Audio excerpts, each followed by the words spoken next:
So the Brightin Star 50mm f/0.95 is a light gathering beast of a manual lens, and it got people talking when it first came out. But real world performance rarely matches marketing. So now that the dust is settled and it's been out for a while, I wanted to get it for myself and put it through its paces. But there are some surprises in here, so let's jump in.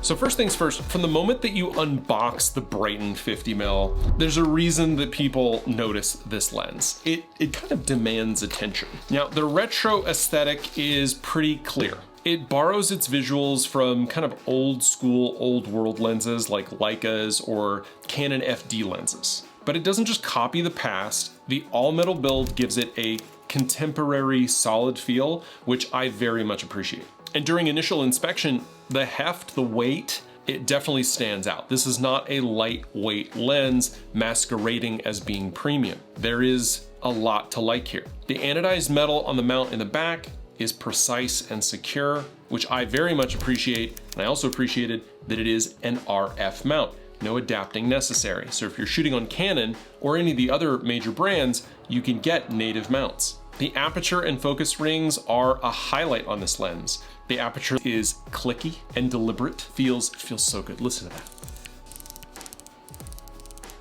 And the focus ring is slow and thick, and I like it so much. Like, it feels luxurious, to be quite honest. But if you're a photographer who values speed above all else, then this build probably isn't for you. Because honestly, I think that this lens is really built for photographers, and in some cases videographers, who want to intentionally slow down, which is what I got this lens for. If you want to focus manually, if you want to compose carefully, and if you appreciate the tactile feedback and demand a tool that is deliberate and phenomenally built, then their design will definitely work in your favor. If that's not what you're looking for, then I'm sure that a 50mm f1.8 for a couple $100 that supports full autofocus and all of that is probably going to be a better bet for you. If you rely on autofocus or you expected the ability to use everything kind of one-handed, the style is going to be frustrating and the light gathering capability will kind of be wasted on. But it's rare to find this level of manufacturing in a lens anywhere near this price point. I want to compare this lens to the lens that I actually enjoy shooting the most in real world environments. And that's this lens right here. And I talk about this lens a lot, actually. This is my 85mm f1.4. So this is a 1.4 aperture. It has the metal mount on the back, autofocus, image stabilized, USM motors. It's EF mount, but easily adaptable to RF. It's definitely heavy. And because it's the older EF construction, it has that metal feel to it as opposed to the newer RFs that have the more composite plastic feel. It has a big, nice, easy to manage focus wheel, and the buttons are easy to click. But I'll be honest, I actually think I enjoy the construction of this lens better. It feels more solid in my hand. And because of the fact that it is a fully manual lens, you kind of have to interact with every part of it, right? You're not going to be using your on-screen user interface on your camera to make any of these changes. You have to go in and actually decide, do I want 0.95? Do I want 1.2, 1.4, 1.8, 2, right? They're all right here. What's my focus distance going to be? It's slow, but not in a bad way. It's intentional, it's focused, it's deliberate. Now, the focus throw on this lens is quite long. It does take quite a bit. I think this is about maybe a little bit less than 3/4 of a turn, but this is great for deliberate focusing. You don't want it zipping all over the place. You want to be able to dial it in, especially if you're using focus support on your camera, like peaking. And honestly, these features, the physical interactions with the lens, made my experience even better. On the other hand, if you're dealing with quick moving situations, street photography, events, or really even some portrait situations, the slow, deliberate action can be difficult. It's a drawback. If you're used to fast autofocus tracking, then a manual lens like this is definitely going to slow you down. I didn't notice any issues with the use of these controls, but they do ask for your patience. And so for day-to-day shooting, this is a lens that rewards you for that patience, for slowing down, for thinking about the process. But it can punish you if you're trying to rush. But with that said, after extended use, there's nothing that's loosened or worn, nothing that feels like it's going to cause any issues in the future. The build consistency is phenomenal. And I have done some portrait work with it, and honestly, I think it came out really, really nice. But on that note, I am a portrait photographer, and that brings me to the sponsor of this video, which is me. And unless I say otherwise, every video on this channel is backed by my photography business. Brightin didn't send me this lens, I paid for it myself. YouTube revenue is nice, but it doesn't keep the lights on. I am a working professional photographer, and this is how I make a living. I specialize in portraits, family sessions, and photo and video work for small businesses. I work here in Las Vegas, LA, Riverside, Orange County, and San Diego. So if you're in any of those areas and you need professional content that makes you look good, I am available. You'll find booking, info, and links down in the description. So now that we've gone over my overall impressions of the exterior, the build quality, and just kind of the physical use of the lens, let's talk about what really matters, which is image quality. Let's take a look at some of the images that I took on this lens and the optical quality, because if you're buying a 50mm f/0.95, then honestly, the image quality is gonna matter to you, but maybe not in the way we traditionally talk about image quality. At f/0.95, this lens creates an exceptionally shallow depth of field, as low as 6mm. And in a lot of cases, when you're buying a lens like this, what is really important to you is the background blur, or the bokeh. And honestly, in my experience, it's pretty much what you'd expect. It's creamy. Bokeh balls are normally round without a lot of noise, although if they are off center, they do have a bit of a cat eye effect. But the separation between my subject and their background was really great at f/9.5 all the way up to 2.8. And at between 2.2 and 2.8, you actually get some really nice bokeh. I shot with this lens at 4th of July, specifically to capture some of the background bokeh, and I was really, really happy with the character that this lens provided. And that's really where I want to kind of change the traditional conversation that we have about lenses, which is image quality, or IQ, sharpness, distortion, right? Quality at the edges. Those really aren't things that, if you're buying this lens, you should be thinking about, because that's not really what this lens is about. The thing I think you need to talk more about is character. And the character is fantastic for portraits and for creative work. But at the maximum aperture, the quality comes with some trade-offs. At wide open, the Brightin Star is exceptionally soft. Subjects kind of glow, and if you're looking for like a clinically sharp look, that is not what you're gonna get here. There is some chromatic aberration, there is some fringing, especially around high contrast areas when shooting full open. And vignetting is a subject all on its own, and I wanna talk about that in just a second. Now, once you stop the lens down, a lot of that softness goes away, and it still provides a phenomenal separation and great background bokeh. I also noticed that after stopping down, chromatic aberration and fringing were used. But I don't think you buy a lens like this to stop it down. And if you do, not by much. I bought this lens to shoot full wide open in very dark environments, and that's what I did. But the next thing I want to talk about is vignetting. So this is an interesting lens, and maybe this is an indication of my lack of knowledge around crop censored lenses. Now, this is advertised as a 50mm, which means that it would be 50mm equivalent on an APS-C, or a cropped censored camera, which is traditionally 1.5 or 1.6 crop. And the Canon cameras that I shoot on, the R6 and the R5, I mostly shot on the R6 with this lens, by the way, those cameras provide a crop sensor mode. So you can zoom in, crop in to 1.6, and you get that equivalent focal range.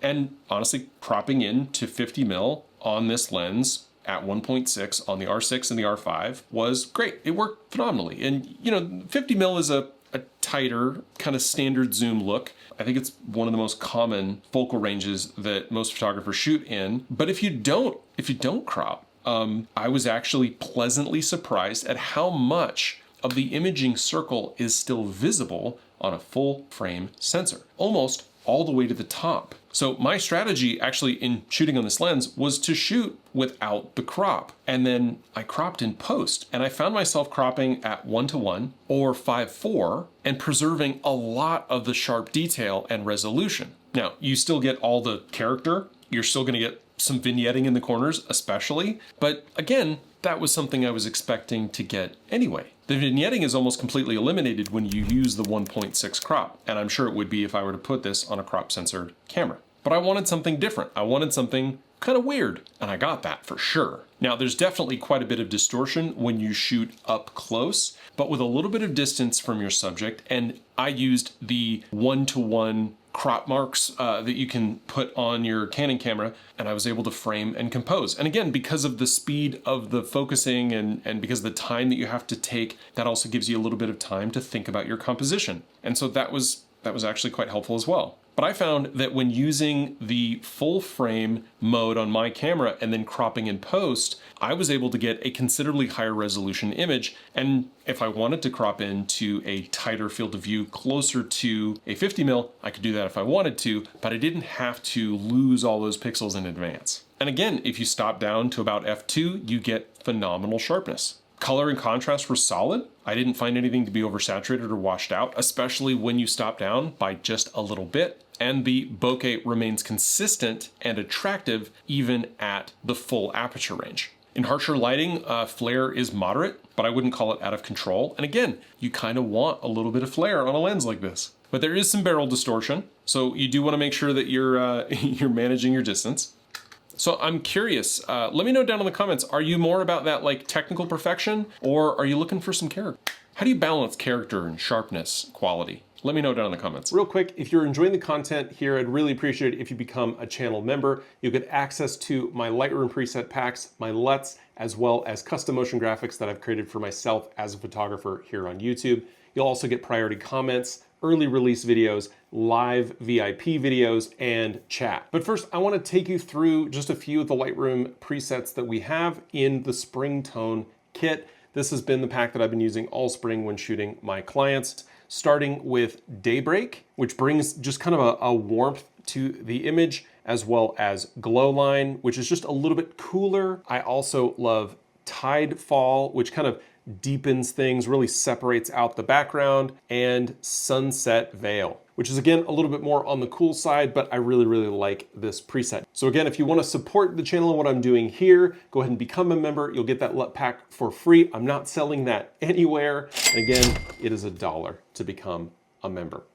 Thanks so much. And back to the video. Lastly, let's close by talking about value and the competition, because there are a handful of other budget manual focus options from companies like 7 Artisans, TT Artisan, and Midicon. And price-wise, Brightin holds against its rivals. Normally this lens goes for about $200, and I think during Prime Day deals it went down as far as $160. But you're getting a legitimate all-metal construction, a unique retro design that looks pro, as well as an extremely fast maximum aperture, at a price that I think is quite reasonable this segment. So where it's a win is if you're prioritizing dreamy rendering, unique bokeh, and the deliberateness, is that a word? Of manual focus and that experience. It's hard to argue with that. So for portraiture or video, if you've got a controlled setup, or you want classic manual experience at a price point that doesn't require you to have to trade other things, this is a compelling tool to have in your kit, to have in your